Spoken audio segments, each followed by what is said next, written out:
Assalamualaikum dan salam sejahtera. Terima kasih kepada Tuan Puan yang dapat bersama dengan saya dalam sesi penerangan berkaitan insentif untuk penanaman kenaf. Terlebih dahulu saya ingin memperkenalkan diri saya. Saya Muhammad Zuhdi bin Mustafa, bertugas sebagai pengarah bahagian pembangunan pengembangan di Lembaga Kenaf dan Tembakau Negara. Pada sesi kali ini saya akan berkongsi sedikit berhubung dengan fungsi bahagian saya, iaitu bahagian pembangunan pengembangan atau ringkasnya BPP. Sesi kali ini juga saya akan bersama Tuan Puan untuk lebih mengenali industri kenaf dan juga berkaitan insentif yang disediakan oleh LKTN. Bahagian pembangunan dan pengembangan berperanan secara umumnya untuk memastikan industri kenaf berdaya saing melalui beberapa aktiviti utama. Berikut adalah antara aktiviti utama BPP. Terutamanya yang pertama adalah merancang dan menyelia pelaksanaan dan penjadualan aktiviti penanaman, penuaian dan pemprosesan kenaf. Di samping itu juga terdapat beberapa aktiviti di bahagian saya ini yang melibatkan program-program untuk pembinaan teknologi, pelaporan bahagian projek-projek pembangunan, di samping untuk kita menyediakan langkah-langkah pengalauan dan pencegahan penyakit untuk tanaman. Terakhirnya, kita di bahagian BP ini menyelia pelaksanaan agihan, terutamanya insentif kepada komunitas Sansa. Seterusnya saya ingin membawa Tuan Puan untuk melihat sepintas lalu berkaitan dengan industri kenaf. Baiklah, saya ingin menerangkan secara ringkas tentang pokok kenaf itu sendiri. Nama saintifiknya adalah Hibiscus calypinus sp yang merupakan keluarga malvaceae yang berkait rapat dengan okra ataupun sayur padi, roselle, bunga rayan juga cannabis.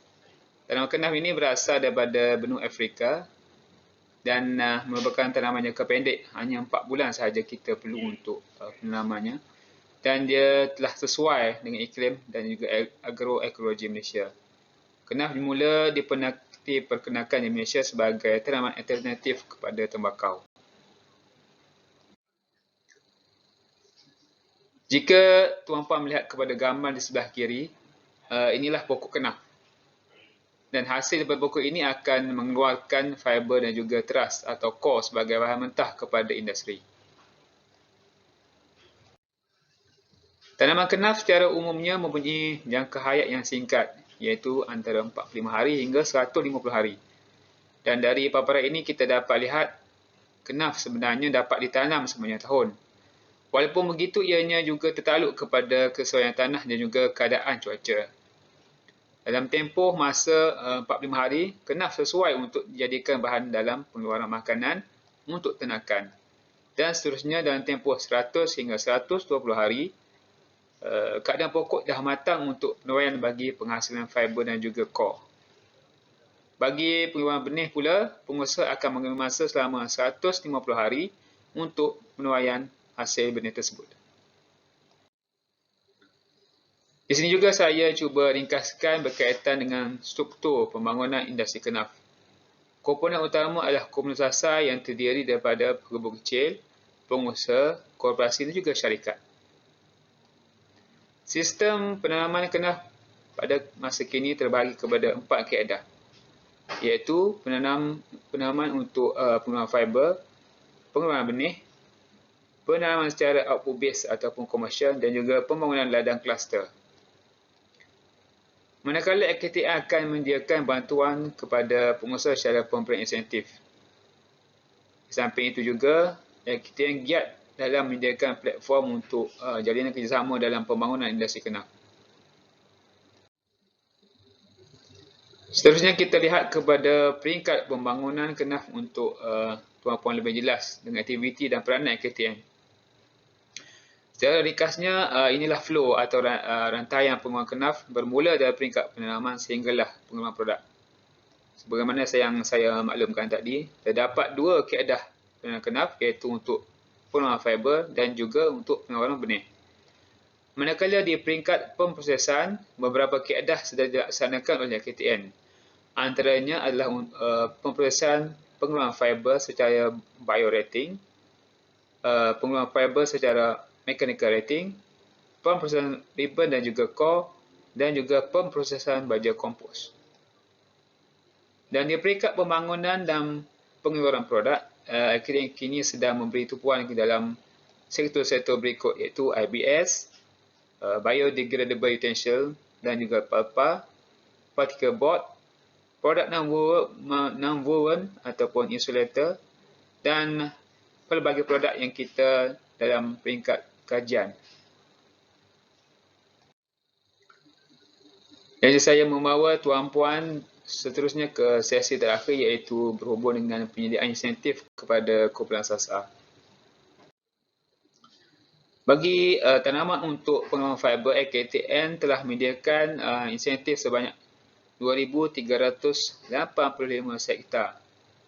Yang insentif ini meliputi bekalan bahan input dan perkhidmatan mekanisasi. Manakala bagi insentif pengeluaran benih, KTN menyediakan insentif sebanyak 2,955 hektar yang meliputi juga bahan input pertanian dan juga perkhidmatan mekanisasi.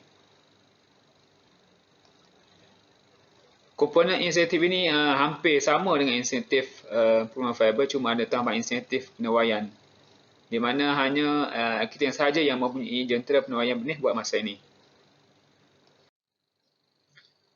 Jadi inilah syarat-syarat yang perlu dipenuhi untuk melayakkan seseorang itu mendapat insentif penanaman daripada KTN.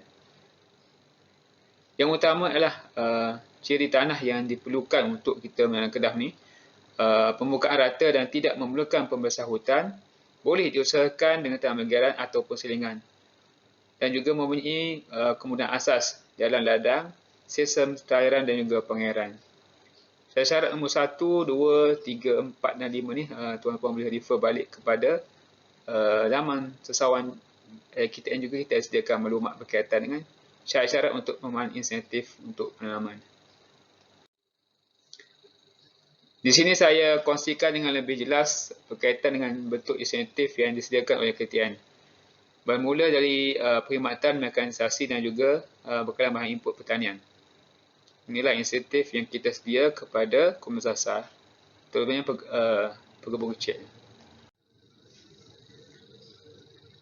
Insentif seterusnya melibatkan insentif di peringkat pertengahan, di mana KTN sedang giat menggalakkan pengusaha untuk menghasilkan fiber kenaf secara biorating. Insentif ini adalah terbuka kepada semua, terutamanya bagi mereka yang tidak mempunyai tanah untuk penanaman kenaf dan juga jauh dari kemudahan pemprosesan kenaf. Bentuk insentif yang diberikan kepada mereka ini adalah peralatan memproses, iaitu tangki rendaman dan juga bahan pengurangan fiber, iaitu enzim.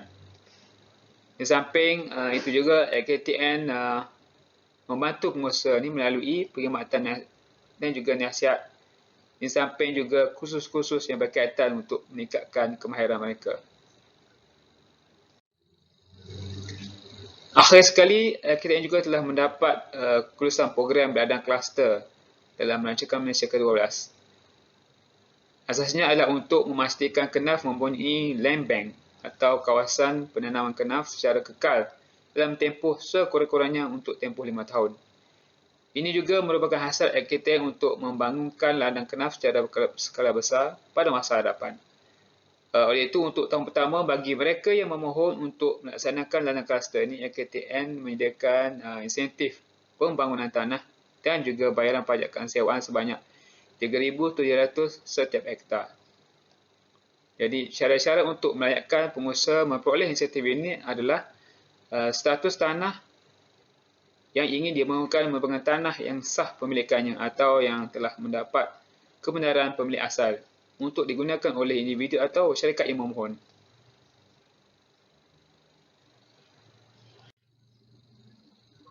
Sekian sahaja dari saya. Jika tuan-puan mempunyai sebarang pertanyaan atau ingin mendapatkan maklumat lanjut, bolehlah hubungi bahagian pembangunan KTN sebagaimana yang tertera di skrin. Terima kasih.